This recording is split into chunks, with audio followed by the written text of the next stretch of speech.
What's the big secret to how people like Elon Musk, Robert Kiyosaki, Warren Buffett get rich through real estate investing? But more importantly, how can you do the same thing? What's their secret and why does no one seem to be doing it? Well, today I'm gonna shed some light on exactly how they do it and how you can too. Stick around for step 7 because that is the most important step.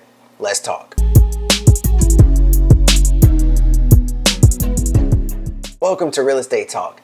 Getting into real estate has never been easier, or so they say. I can remember being young, just dropped out of college, not really knowing what I wanted to do with my life. I had some idea of maybe what I wanted to do, but no clear direction. And then my life got diverted with a car accident. It was through that moment, going through rehab, that I realized that real estate could be a way for me. Once I started getting the knowledge, learning from different mentors on how real estate actually works, I realized, yes, I can do it. I realized that a regular person like you and me could easily get into real estate. See, the top 1% always seem to say how easy it is to get into real estate, to buy real estate, and to get money off of it. But that's an easy statement to make when you have a multi-billion-dollar company and you're already flowing in so much money. But how does the average person like you and me secure generational wealth? Well, let's start with the first step. You want to start by identifying how much time you can actually put into this. The good thing with real estate is you can be as involved or not involved as you want to be. If you have a full-time job that you really enjoy,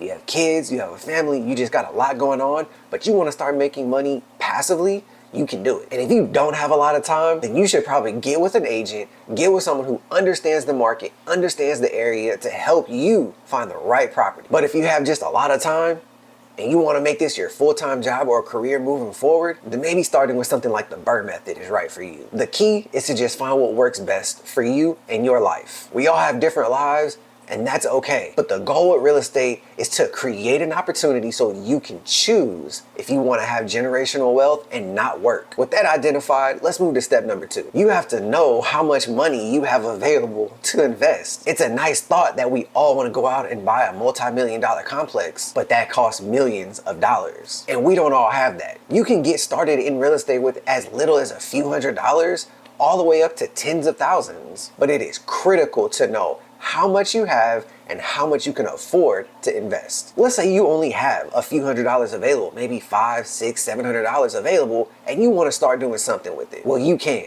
It's called tax liens or tax sales. Only catch with that is you have to be willing to wait a few years to let that mature to see if you'll actually get a property. Worst case, the owner comes back and pays you your money back plus a lot of interest. But if you have $40,000, $50,000 just sitting around because you have a job and you've made good money, you can get started right away with buying a rental house, townhome, condo that produces passive income. Or if you want, you can start right away with trying the BRRRR method. This is a special way of flipping and renting property out, and I'll leave a link down in the description below to a video to help you exactly how to do that. Okay, you now have the time and the money figured out. What's next? Now you have to figure out what type of financing you need for your project. I'm not gonna go into a lot of detail. I just did a video describing all the ways of financing. I'll put that down in the description as well. Go check that out. But the short version is there's a ton of options out there. Hard money lending, conventional loans, FHA financing. There's so many creative ways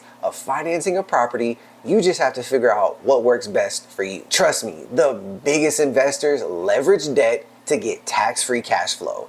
Tax-free cash flow. Fourth step is critical to you building your real estate empire. You have to have access to other professionals that can help you. You need people in your corner that will fight for you and give you the best legal advice possible. Whether that's access to lawyers, contractors, title companies, lenders, you just need professionals that you can call on when you have questions and you need advice. Getting in good with just a few of these and having good relationships can save you headaches and money. Money being the most important of the two, most of the time. Can you imagine someone like Warren Buffett having billions of dollars in assets and not protecting them, not having legal advice, not having professionals in his corner that he can call on at any time? Why should you think any different? I can't even fathom having one piece of property and just not having a few professionals to call on when I need help. All right, so I don't hear many people talking about this, and I wish more real estate professionals would say this. But step 5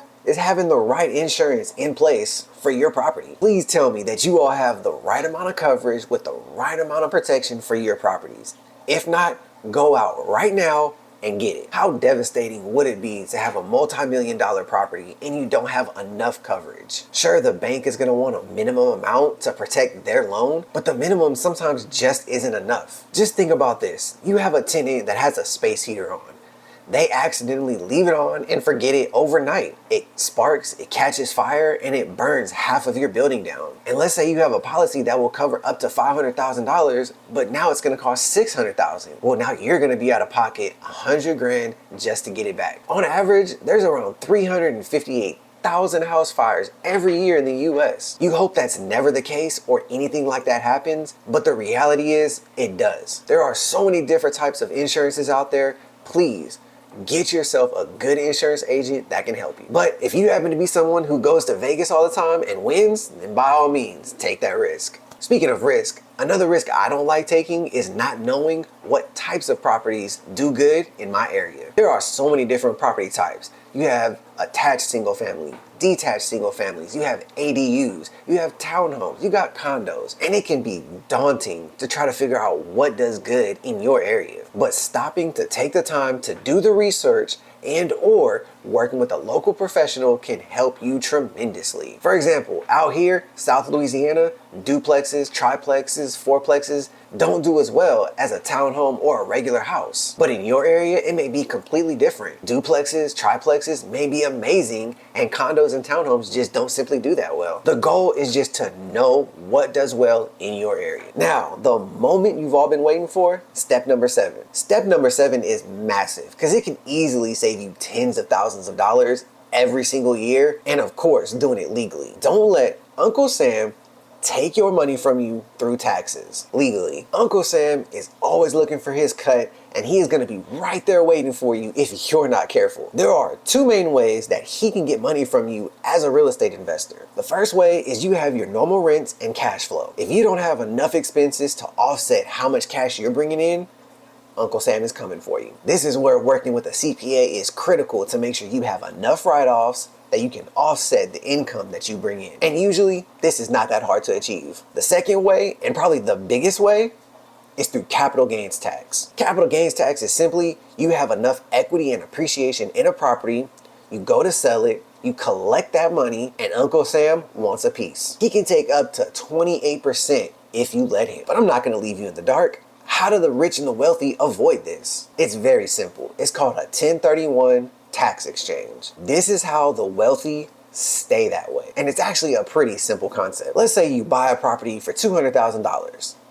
You hold on to it for some time, it appreciates in value to $275. Well, there's $75 in equity. But over that time, your tenants have been paying down your mortgage, and let's say you have another $25 in equity. All in total, that's $100,000 in equity that is owed to you, not to Uncle Sam. So what you would do is when you sell that property, you go to a title attorney and you say, I want a 1031 tax exchange, and I do have another property that I want to buy. And that's the catch. You have to buy another property that is of equal or greater value to what you just sold. And just like that, you have tax-free money. But did you know that there are huge mistakes that you can make as an investor?